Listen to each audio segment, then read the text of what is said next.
Assalomu alaykum, Migratsiya O'zbekiston ijtimoiy tarmoq obunachilari. Bugun sizlarga Bolgariya mamlakatidan taklif etilayotgan ish o'rinlari haqida to'liq ma'lumot o'qib eshittirishga harakat qilaman va ushbu ma'lumot ish beruvchi, ishchi viza hamda ketish xarajatlari sizga ma'qul kelsa, albatta dokument topshirishingiz mumkin bo'ladi va dokumentlar orasida qancha hujjat, qanaqa hujjatlar kerak bo'lishi hamda dokument topshirib bo'lganingizdan keyin sizga ishchi vizangiz necha oyda chiqishi, ishchi vizangizni olib Bolgariyadagi ish o'rniga yetib borguningizga qadar aviachipta, firma to'lovlari, hujjatlaringiz uchun sarflanadigan xarajatlar jami qancha bo'lishi haqida to'liq ma'lumot aytib o'taman. Siz esa o'ylaymanki, videoga yoqdi belgisini bosib qo'llab-quvvatlashda davom etasiz va men ish o'rinlarini oylik maoshlari bilan birga aytib o'taman. Ayol yoki erkaklar ishlash haqida to'liqligicha aytib o'tadigan bo'lsam, hozirgi ish o'rinlarida faqatgina 20 yoshdan 45-50 yoshgacha bo'lgan ayol va erkaklar bemalol hujjat topshirishlari mumkin. Hammasida til bilish talabi rus tili deyiladi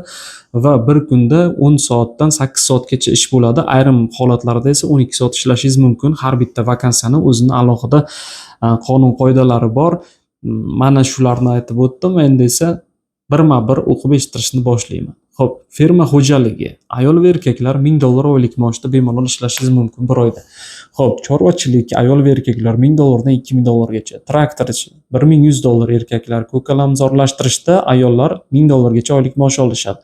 Xona tozalash oilaviy erkak hamda ayollar ishlasa bo'ladi. Oylik maosh $1000. Oshpaz yordamchisi ayol va erkaklar uchun $1100 oylik maosh. Ekskavatorchi $1300, fura haydovchisi $1700, elektrik va svarchikdagi $1300 dan $2000gacha, montaj ustalari $1100 dan $1500gacha, qurilish ustalari, ya'ni afalovchik, suvoqchi, armatura to'qish, g'isht teruvchi va hokazolar $1100 dan $2000gacha, avtomobillarni bo'yash $1100 dan $1300gacha, avtoelektrik esa $1100 dan $1250gacha. Oxirgi aytib o'tgan vakansiyalarim bunda faqatgina erkaklar dokument topshirishlari mumkin. 20 yoshdan 45 hamda 50 yoshgacha. Mana shu ish o'rinlari balki sizga ma'qul kelgandir.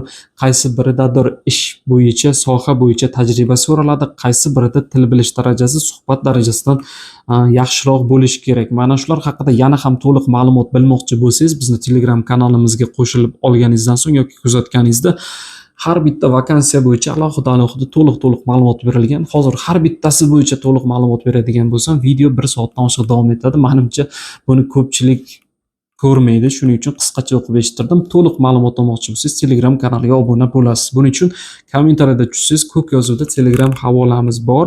Havola ustiga bosganingizda sizni Telegram kanaliga olib o'tadi. Agarda havolani ko'rmasangiz, Telegram havolasini qoldiring deb komment yozing. Men sizga Telegram kanal havolasini tashlab beraman hamda video davomida qanday obuna bo'lishni ham o'rgatib o'taman Telegram kanalimizda. Xo'p, hozir sizga Migratsiya O'zbekiston rasmiy Telegram kanaliga qanday obuna bo'lishni ko'rsataman. Telefon orqali yozib olingan video ma'lumot. Xo'p, hozir plus Telegram, kimda Telegram bo'lsa, mana shu ilovaga kirib olish kerak.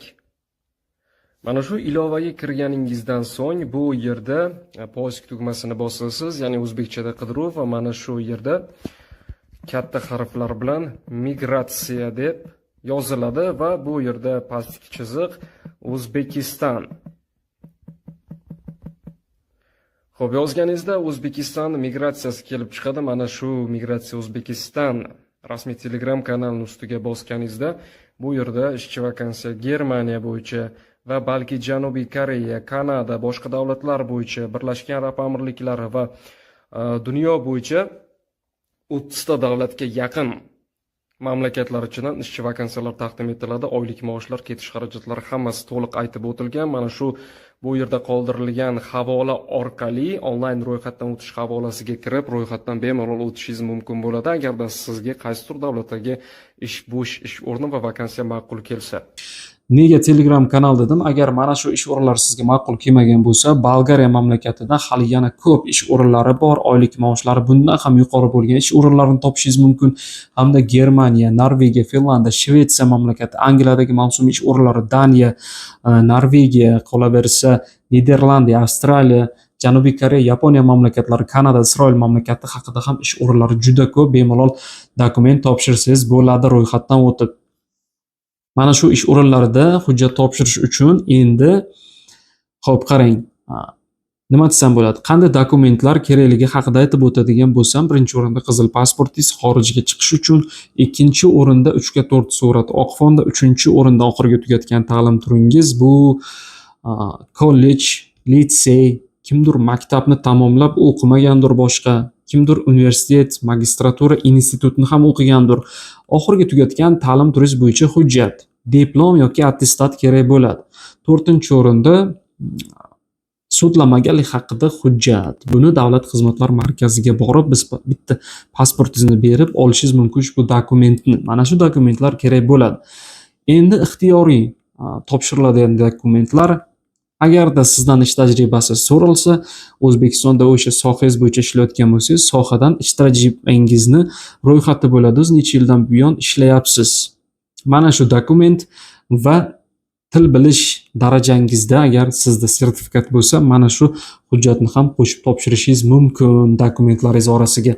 Ana endi ushbu vakansiya ma'qul kelib, siz dokument topshirmoqchimisiz? Kommentariyada ism, familiyangiz, qaysi mamlakatdasiz, hop, rus tilini bilasizmi yoki yo'q? Mana shuni yozib qoldiring, biz o'zimiz sizga aloqaga chiqamiz. Nima uchun qaysi mamlakatda ekanligingiz qiziq? Qaysi biridadir onlayn dokumentlar topshirib ro'yxatdan o'tishingiz mumkin, qaysi biridadir suhbatga kelishingiz shart bo'lib qoladi. Ya'ni amaliy ko'nikma ko'rsatib berishingiz kerak, amaliy ishlab berishingiz kerak ish beruvchini ko'zini oldida.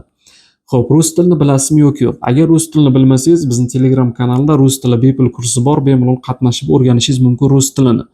Xo'p, yoshingizni aytib o'ting dedim. Yoshingiz qaysidir vakansiyada 25, qaysidadir 40, qaysidadir 45, 50 yoshgacha siz yosh talabiga ma'qul kelasizmi yo'q? Shuni ham kommentariyada yozib qoldirsangiz aytib o'taman.